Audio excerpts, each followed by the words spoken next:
What's up, everybody? Welcome to the Twin Wrestle Pod. If you're new to the channel, make sure to subscribe.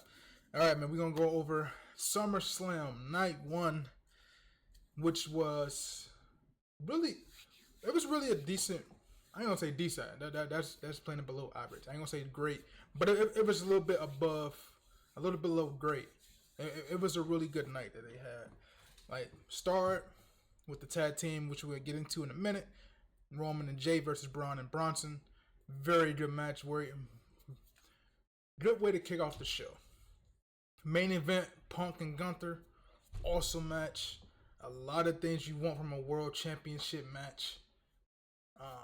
Them two went out there and had a great match. The match before, Randy Orton, Jelly Roll versus Drew McIntyre and Logan Paul. And it kind of stalled with the matches in the middle. That being like Sammy and Karrion and Jade and Tiffany. But the rest of the card was really, really good. It was a total of 6 matches on here. We're gonna start with the tag team match with Roman and Jay taking on Bronson and Braun Breaker. This was a fantastic opener.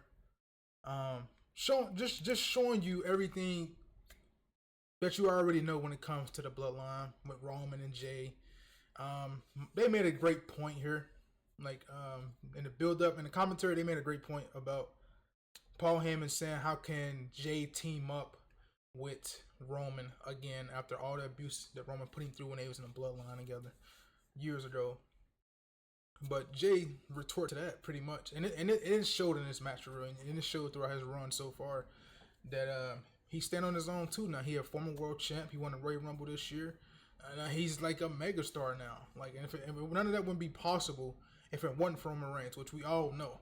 But I like how they hammered that on commentary and hammered that fact in. And it was really great. And it showcased throughout this match. Some awesome things in this match. Roman Reigns, he did a scary. He normally does this, like jumping over the top rope, like the suicide dive over the top. But he overshot both Bron and Bronson. And he went over them. He clipped them, but he like went over them and landed like on his kidneys or something. So I thought he probably feeling that today. But that was a scary spot there. Same thing with Bronson on the other side. He went to do a suicide dive over the top, and he overshot Roman and Jay toward the commentary table. And it was like he fell face first on his fucking face.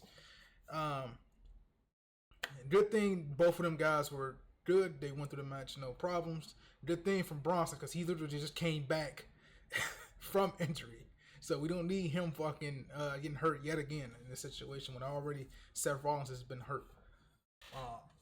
But this was a fantastic opener, man. Braun Breaker had some great moments in here. One point he does this out of the ring charge, run, and he charged and hit Roman with a jumping clothesline over the announce table. Roman hit him with a spear through the barricade, and it took Braun out for a little minute. They was really working over Jay in this matchup for the majority of the time. Braun and Bronson Reed were both working over Jay in this matchup. So Roman to get the hot tag here and there.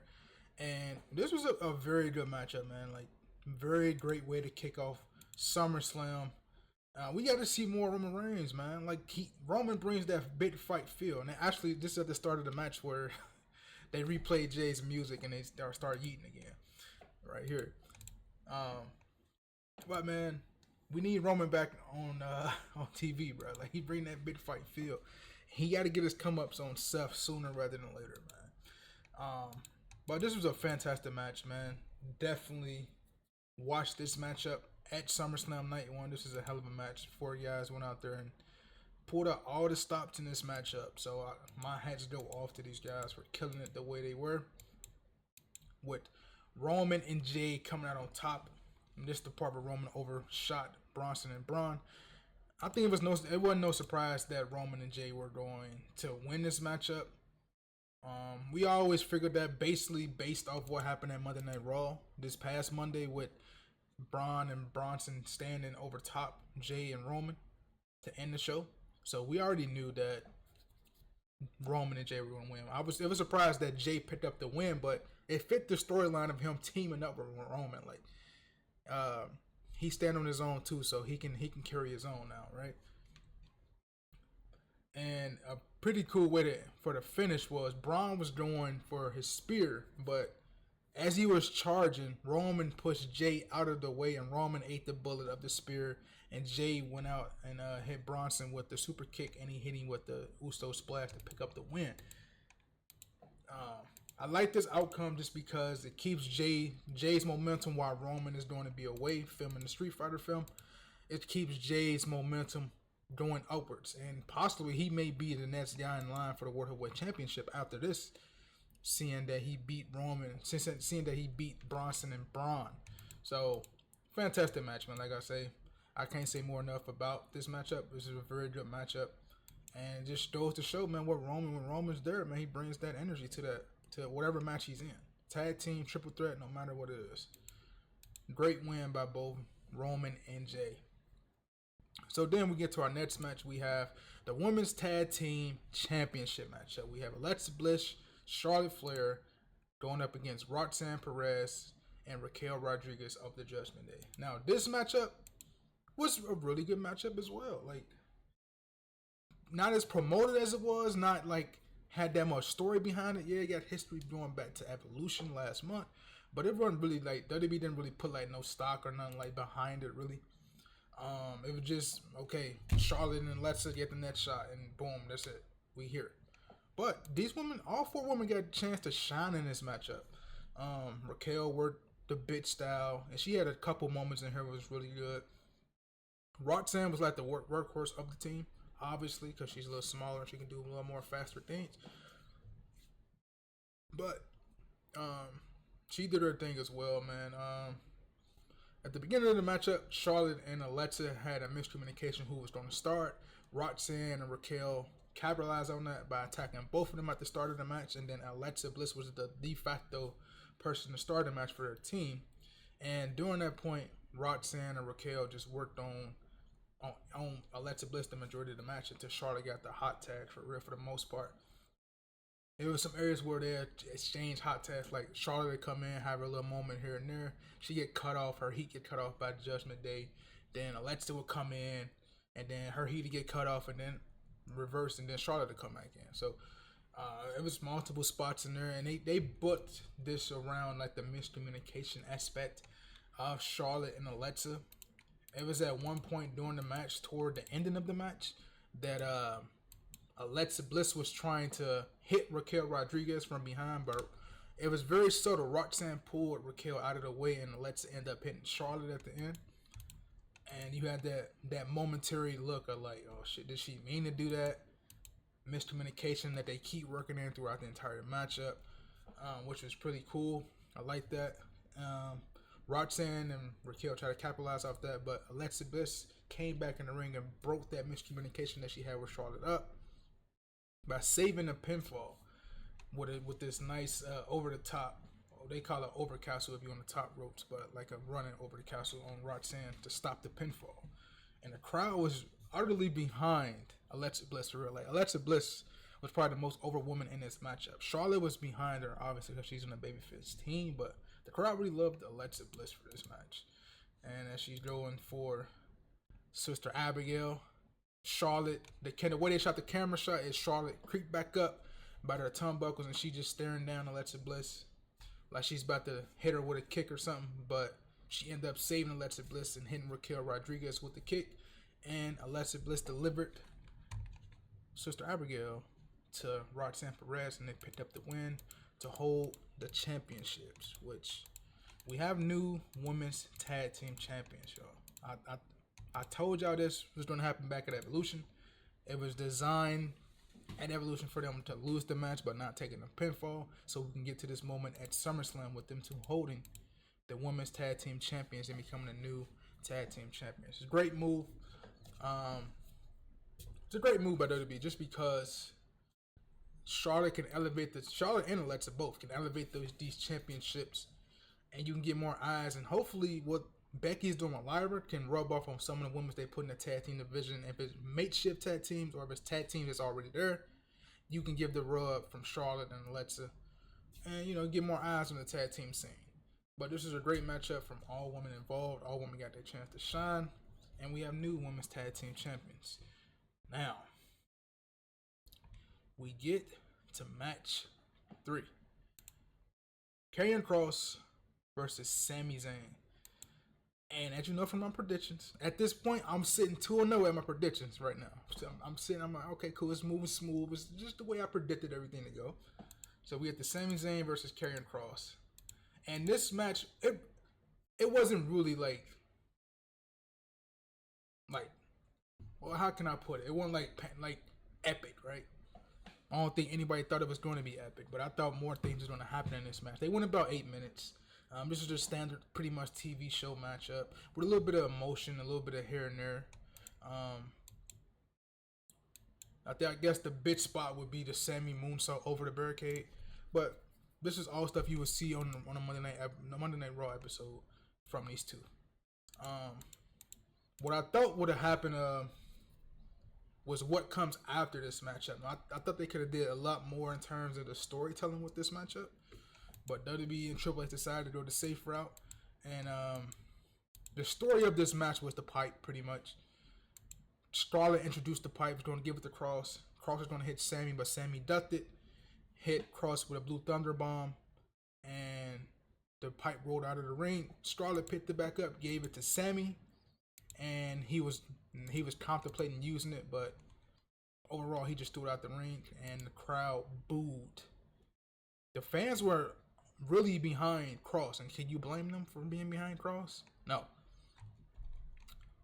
So we had a snap suplex into the corner, then a haluva kick for the finish, and Sami Zayn beats Karrion Kross. Now, during my predictions, I had Karrion Kross winning this matchup just because you can get something in the mid card with Karrion Kross. Build the devil you know brand that Karrion Kross is bringing out every day, every week, right? That he organically brought out himself. But no, that Triple H and them decided to go safe, right? So Sami beats him at Night of Champions. Cool. It's in Saudi Arabia, so no problem there. Sami rarely loses there, right? So then they get to Monday Night Raw maybe 2.5 weeks later, and Kross beats him because he uses the pipe and Sami was hurt. Then we get to SummerSlam and Sami beats him again. So what you're telling me as a casual viewer is Karrion Kross can't beat Sami Zayn when they both at 100% health. Karrion Kross got to cheat to win, right? Which is a tactic of a heel. You have to cheat to win to get your heat. But they barely use Scarlett in this matchup. Besides giving Sami the pipe. I guess the storyline is Karrion Kross want him to showcase the true devil within Sami Zayn. Which I thought they could have did that by having Kross beat him. You could have told this story a lot more, right? I go back to it ain't gonna be on a level of the story, but I'll use the story as an example. Daniel Bryan and the Wyatts, right? Remember when Daniel Bryan joined the Wyatts for that little bit of time, and he turned on him. We got the infamous shot of him in the steel cage with the yes, right? It's not gonna be on the same level as this, but you accomplish two things when having Kross win and having Sami come to the dark side with Kross just for a moment, for like a momentary second, right? You build Kross up as this fucking heel. The fans already behind the guy. He got merch selling everything. You build the devil you know brand up, right? And you can have kind of like how the Messiah gimmick was with Seth Rollins. He had Buddy. He have whoever AOP, whoever with him. And they go around doing dirty deeds. And then you can possibly put these two in a tag team, hold the championships for a while, break them up, have them lose the championships, and then have Sami turn on Karrion Kross and the fans get behind Sami again. Because he's already the underdog from the underground. If we know, we already remember that, right? So why not build that up and have this story being told between these two? Like him just saying, see Sami, this is what I'm saying all along. You follow me, you win though. You win championship though. We got the tag team championships to prove it. Next step is going to be the world championships. I mean, that's the story they could have told her. Now maybe whatever happens tonight, I'll get into later at the end of the video. Maybe that has something to do with Kross later because he has an impending like history with a person in a match that's coming up night 2 today. Uh, and AJ Styles. But I'll touch it on at the end of the video. But I thought this was a huge misfire by having Sammy win and not Karrion Kross. Because I think Karrion Kross winning, you could have got more story and more things happening throughout the weeks and weeks of Monday Night Raw. You could have leveraged that into anything else. But I'm probably putting more steam and more energy behind the idea than they are in creative. So it is what it is, man. Sami Zayn wins. Where do we go? Where do we go from here? Sammy's gonna be Sammy again. He gonna be in big matches, ending up losing them because you ain't gonna build nothing for him until the next year, into the Royal Rumble season, WrestleMania season. So what's with him? He can lose here, tell that story in the fall, then you get to the Rumble, then he breaks off and you shoot the rocket, right? But no, they rather play it safe. So it is what it is, man. I was highly disappointed in the outcome and this match in general. I mean, it wasn't a bad match. It was just a match you see on TV. Just the outcome, just like, man, I don't get it. All right, next up, man, we got Tiffany Stratton versus Jade Cargill for the WWE Women's Championship. Again, another match that didn't have that much build. Jade won the Queen of the Ring, so she earned her opportunity to face Tiffany Stratton for the Women's WWE Championship. Jade rocking some of her roots with the Brazilian themed attire. Looking good as always, man. Jade looks phenomenal. Tiffy looked great as well with that championship. She looks really great with the championship belt around her waist, for sure. I just think her championship run is very lackluster. More of that is on pretty much Triple H because he ain't really feature nobody. Just her and Nia, and then that's it for her. This match too was like a TV show match. Like it had like no type of emotion to it, in my opinion, for me. They worked it really well though. It wasn't like a bad match, but it just seemed like it was super fucking short for some odd reason. Like they probably went like 10 minutes. Like I'm like 10, 13 minutes. I'm like, this is a championship match. How the fuck they go 10 to 13 minutes? And the fucking finish just came out of nowhere. Like it was unexpected for me. I didn't expect the finish that we got. So we got a little exchanges here and there. Jay was dominating from at points in time. But I thought they could have had Jay dominate a little better. Like, you know what I mean? Triple H did reference something at the post show, which I'll get into at the end once we talk about this matchup, the outcome. But standard matchup, man. Really standard matchup. This is the point where Jade hit the Jaded and she was pinning Tiffany Stratton, and you can see on camera that she moved Tiffany's leg onto the bottom rope, which, I mean, granted, she's green, so it happens, bro. Like, I ain't gonna make too much of a big point about it, and people who make too much of a big point about it, it is what it is. They gonna find something to critique, but I ain't expecting nothing different there, man. Jay delivered a choke slam, which was pretty nice. The finish we got was, so if we go back to Evolution, when Jay hit the Jaded on Naomi on the top rope, she tried to do the same thing to Tiffany here, but Tiffany countered it, and Jay went flipping and landed on her back, and then Tiffany had the prettiest moonsault ever, and that was the finish. But I was just like, okay, Tiffany won, right? She had these big matches. She won at WrestleMania. She beat Nia Jax maybe 2 or 3 times now. She beat Trish Stratus at Evolution. Now she just beat Jade. Like I said, her championship run is lackluster. So where do we go from here? Who is her opponents here? Do we shake up the roster after this or what? She beat Jade. Jade shouldn't have really lost. I think you would have more stories told if Jade were to win than Jade losing. But that's just me. Tiffany won off of that, and she reigned supreme yet again and retained her championship. Now, they had Triple H on the pre-show later on, and he said something about Jade, something about the snap in Jade pretty soon. He can see it. So that might be him, you know, giving a little hints of a Jade heel turn down the line, which Jade is a better heel for sure. Like, she showed that in AEW. Like, she's very good as a heel. But it's just about the tools you put around her. I thought Jade should have won this match.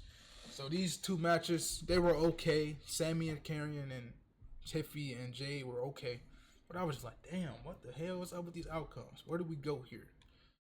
Then we get to our maybe the third.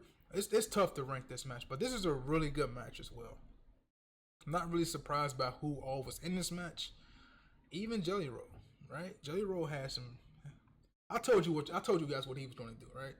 Y'all saw a glimpse of it on SmackDown. He did the bit boss man slam, the choke slam, shit like that. He did all that shit that was routine. He did. Like you tell he practiced that with Logan Paul. You can tell, just watching the match. But this was a really good match, and shout out to Jelly Roll for performing the way he did. He didn't have to do too much. He was in there with pros. Logan Paul killed it in this match as well, man. We know how good the guy is in the ring, right? That's not the problem with that guy. But Logan Paul did some pretty amazing things in this matchup. One point he did, they beat up Jelly Roll, right? Put him on the announce table outside. I'll get to it pretty soon in the picture for sure. Jelly Roll was doing his thing. He had this shake, right on roll. He had the shake, right on roll, elbow drop right here, as you can see. And body slam, Logan Paul. Very basic, generic stuff you see celebrities do, right? The very basic maneuvers, the basic moves, right? And he going toe to toe with Drew McIntyre. They double suplexed him.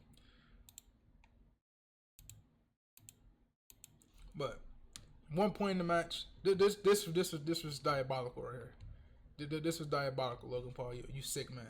He did a split-legged moonsault right there, man. I don't know what you call him, but that's what the cheerleaders be doing. And he covered it into a pin,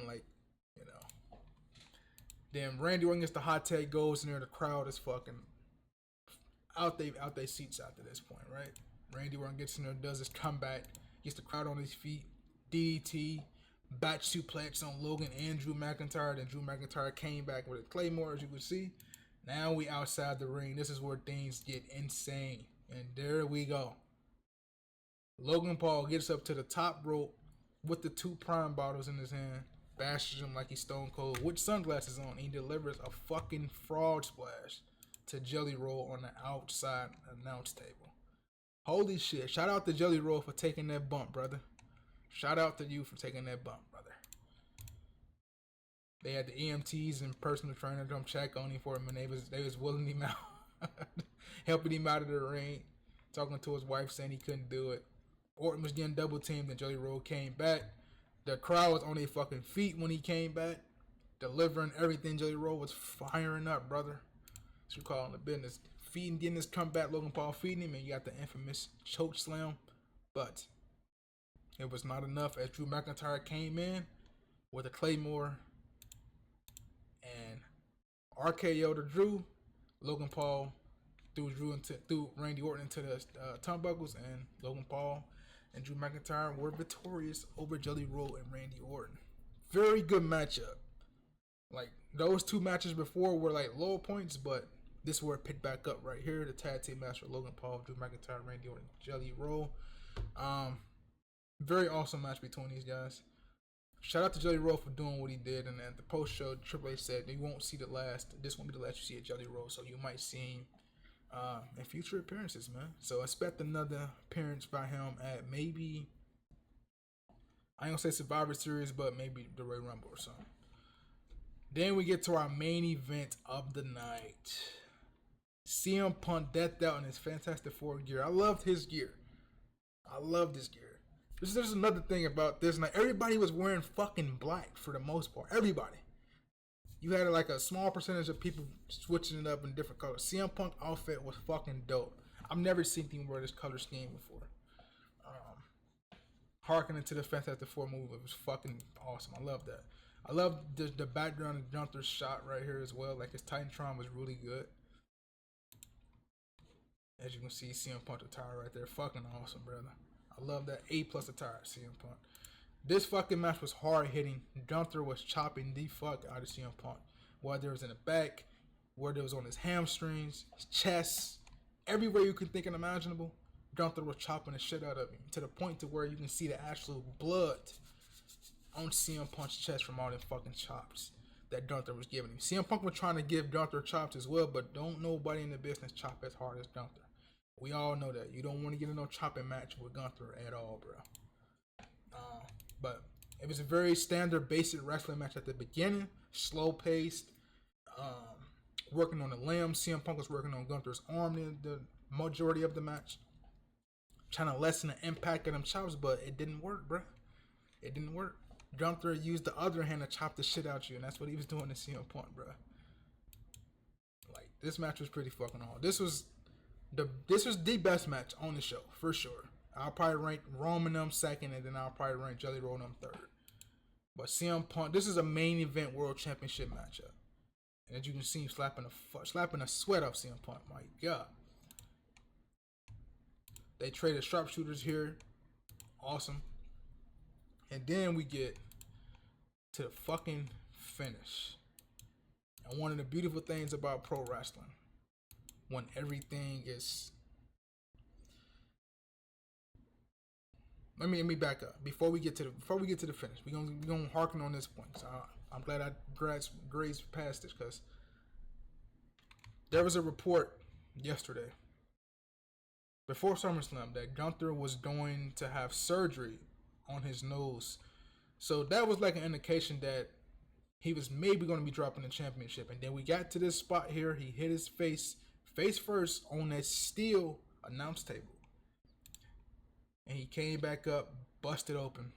And they was on commentary. Michael Cole was like, is that his nose? And I think Gunther might have just broken his nose. And the way they were selling it toward the finish, Gunther holding off, like telling CM Punk to hold on. You can tell like they're gonna shoot an angle where he broke his nose, so he's gonna be out for a couple weeks. So that was an early indication that he was losing the championship. And there we go. CM Punk, for the first time in 12 years, has won a WWE World Championship. This is a fucking fantastic World Heavyweight Championship matchup. One of the best matches, man. I can't say no more about this match. You gotta watch this match, Roman's match, Jelly Roll match, and then I'll throw the girls in there after that. Like, those are the 4 best matches to watch. CM Punk holds the World Championship for the first time in 12 years, brother. Probably a little bit more than that. When he lost the actual World Heavyweight Championship, maybe in 2010, somewhere in there. It might have been against I can't remember. Maybe Undertaker or something. I can't remember. But there you go. And then we get Burn It Down, and Seth Rollins comes out there. This is the one thing, man, I hate it, man. Not about this, but just about kayfabe in general. I know kayfabe is dead in some instances, right? But it was reported, man. When Seth Rollins got hurt at Saturday's main event, an insider reported that WWE was going to shoot an injury angle with Seth Rollins at Saturday's main event. So that just took out the lesson, like the impact, a little bit. Even though we get a SummerSlam and the fucking roof explodes when he comes out, everybody knows what's happening, but it doesn't lessen the impact that it had. It's just that the thing, for me, for my opinion, is the insiders shouldn't tell everybody every fucking thing, bruh. Like, most people already knew that he was feigning an injury based off what the report said when he got hurt.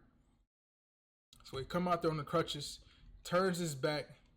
He points to CM Punk first and says, sooner or later. Then he goes to walk off here, only to drop the crutches, remove the knee brace, and run down with his briefcase. Attack CM Punk with the briefcase. Cash it in. Curb stomp, and becomes World Heavyweight Champion again. That fucking place went unglued when he did this, bruh. Awesome way to end the show. Most people already knew what was happening, but those fucking insiders, it don't lessen the impact that happened on the show. Like, the reaction was out the roof. It don't lessen the reaction. So, for everybody who reported the shit, fuck off, man.